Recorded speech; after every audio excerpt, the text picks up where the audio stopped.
Good morning. Good morning. Good morning. Good morning.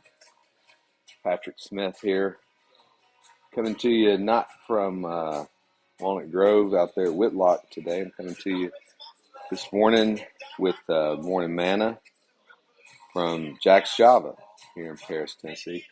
I'm up this morning. I was let my wife sleep, a little quieter in the house for her, so I get up and come here. So today, I'm going to be hitting the 29th chapter of Proverbs. You follow along with what I've been doing. I got to start out reading the Bible, some shape, form, or fashion every day. I read it throughout the day too.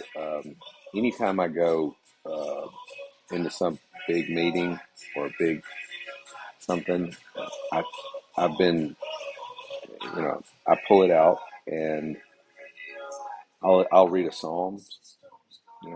David's pretty good about. He's got a lot. He had a lot of experience, so he's got a lot of prayers and praises already put together. Anyway, here we go. Jumping right in to Proverbs 29 and verse 1.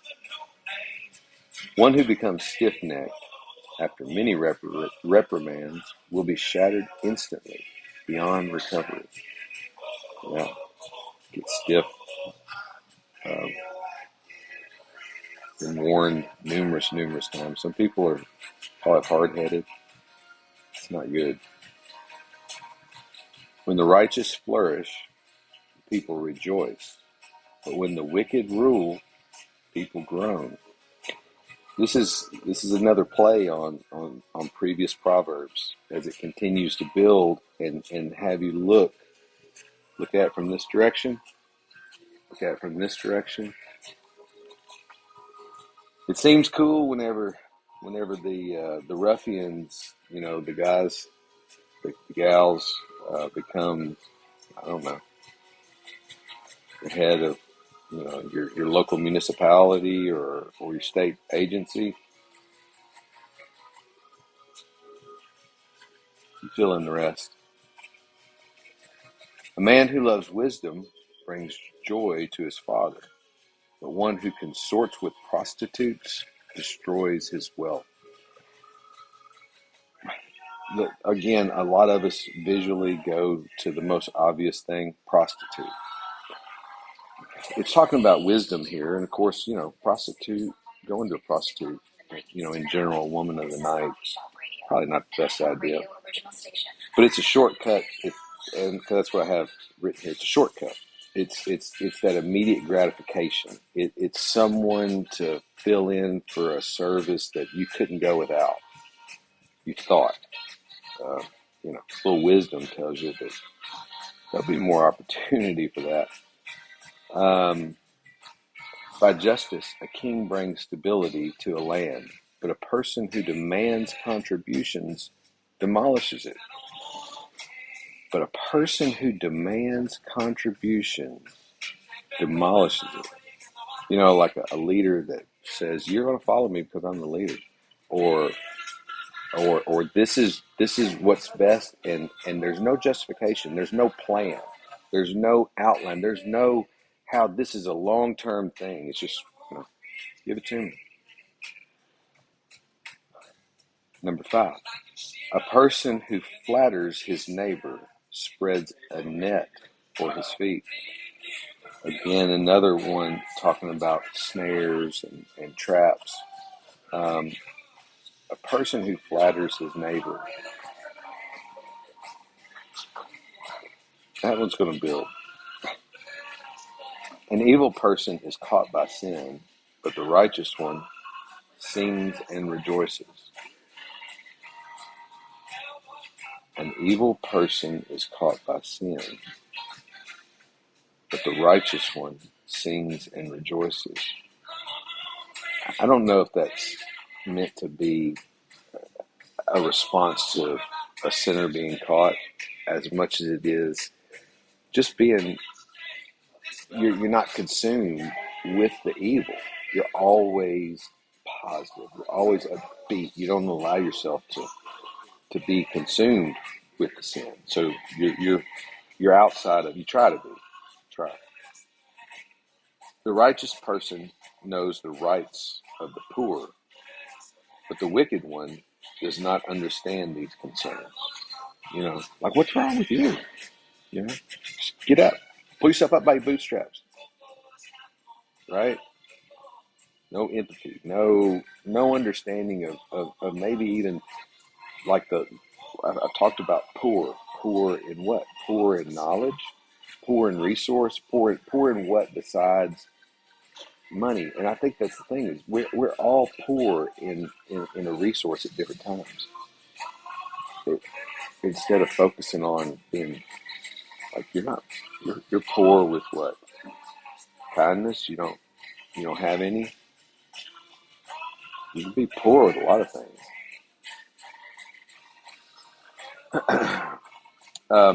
Mockers inflame a city, but the wise turn away anger. I'm gonna have to, boy, I've got to be careful with this one. I wonder, I concern myself. I ponder. Again, it's kind of like when are you foolish and when are you wise? When am I a mocker and when am I standing up for things? I don't know sometimes. I definitely don't mean to do anything to harm my community.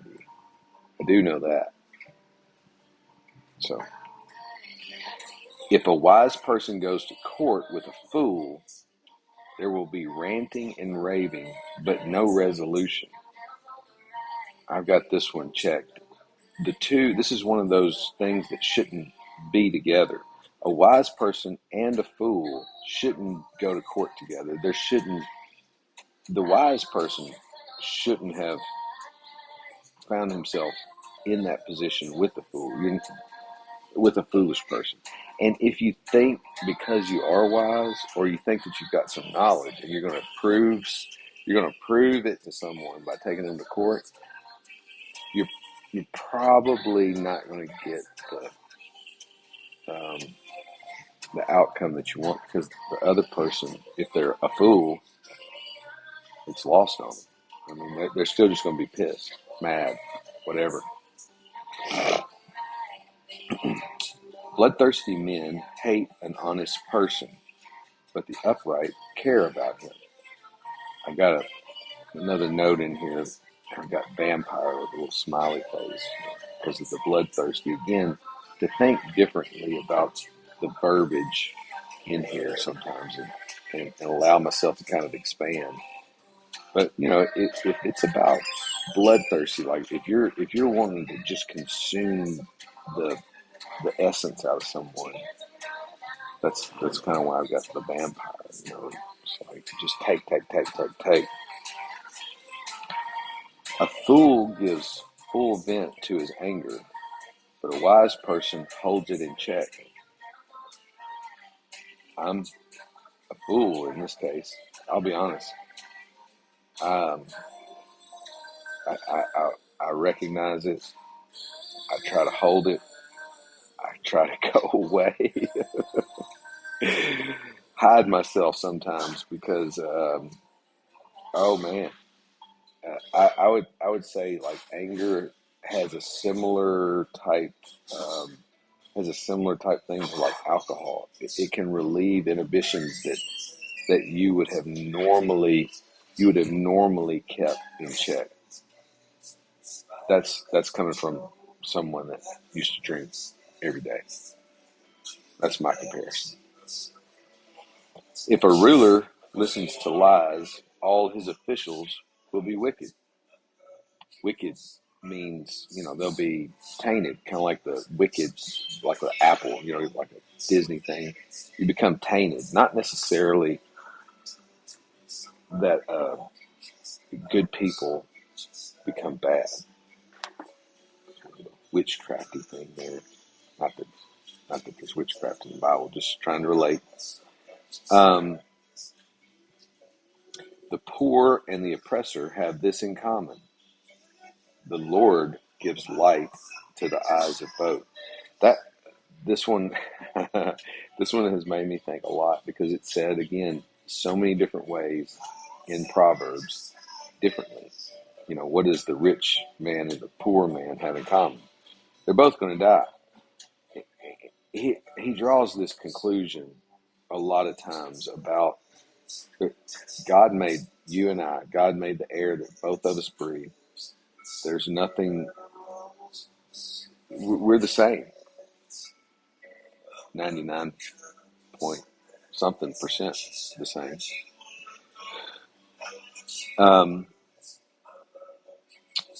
The king who judges the poor with fairness, his throne will be established forever. Again, judging the poor, judging somebody. Observe where they're lacking. Poor, not just monetarily poor. A rod of correction imparts wisdom, but a youth left to himself is a disgrace to his mother.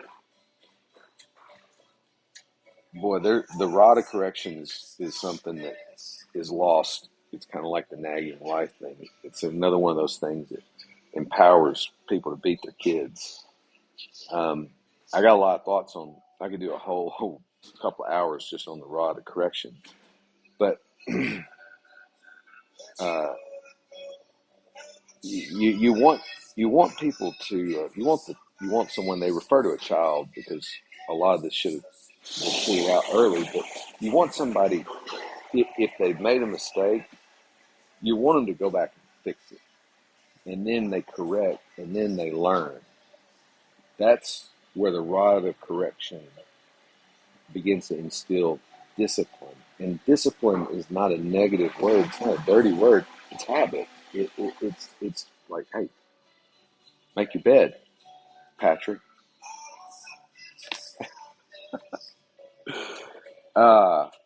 When the wicked increase, rebellion increases, but the righteous will see their downfall.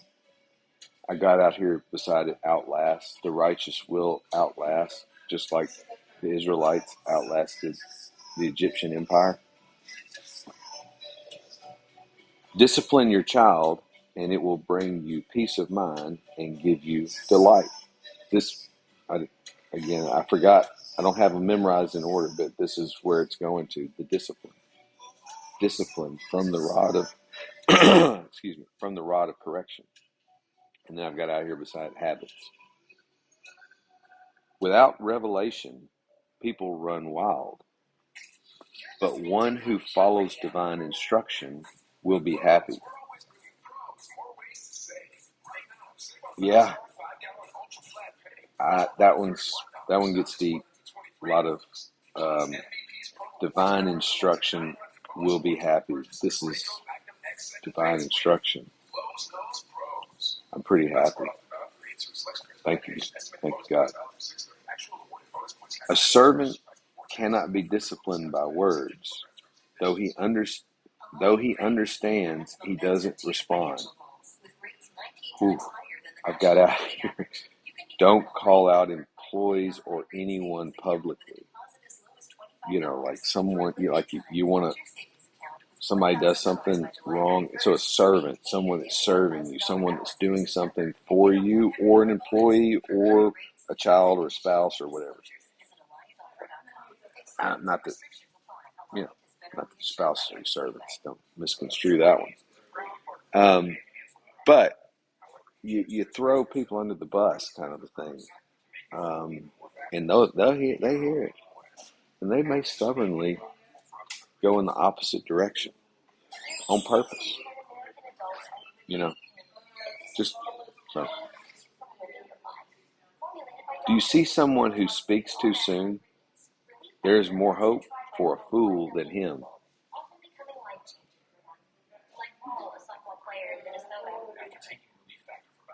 I've seen people. I've been practicing how to listen, and listening, and active listening, and so on and so forth. But have you ever seen people that, as you're talking to them, they're almost moving their lips because they can't wait?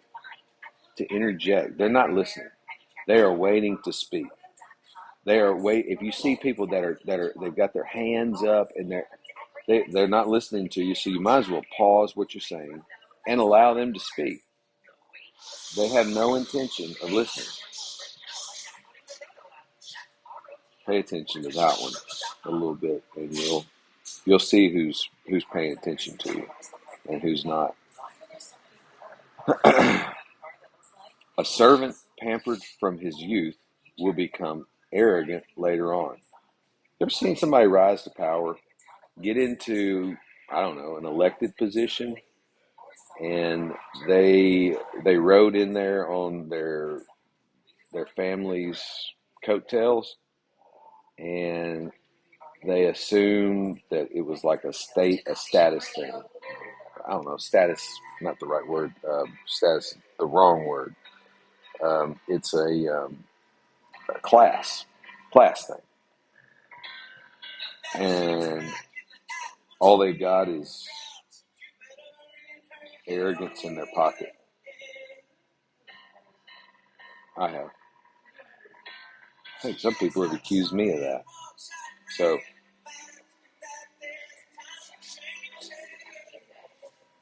check that.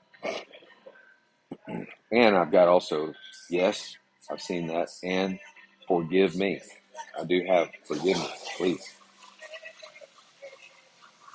An angry person stirs up conflict, and a hot-tempered one increases rebellion. Yeah, again, like I said about anger, it's one of those emotions that removes inhibitors. You're liable to say something to somebody out of anger that you wouldn't have. You would have never come out. You would have never allowed whatever to come out. And a hot-tempered one increases rebellion. So, I mean, again, a hot-tempered one is somebody that automatically can't contain the anger. That's kind of like the alcoholic of anger. A person's pride will humble him, but a humble spirit will gain honor. I know that I've been broke. God's broken me. I broke myself with my pride at different times. And then the humbling, gosh almighty, it's kind of like I said before, you don't want to be the guy to walk up on stage and then have to be set back down, you know. And sometimes I guess that's what it is with the pride. We put ourselves up on a stage that we're the only ones that even know it exists. And then God humbles us. We humble ourselves.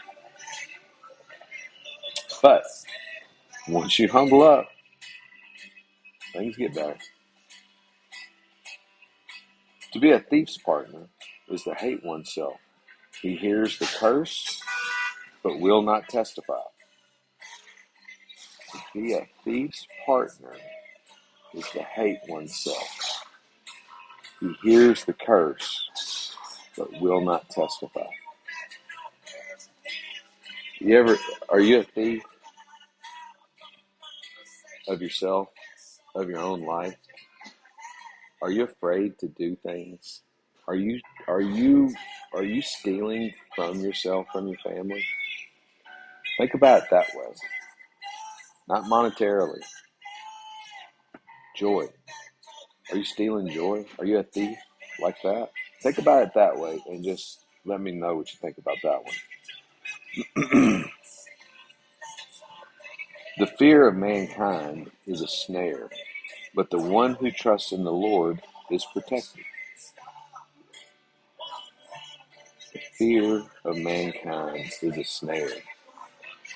Whenever I read fear, that's another one that, fear is a wide emotion. And sometimes it's referred to like a reverency, a trust.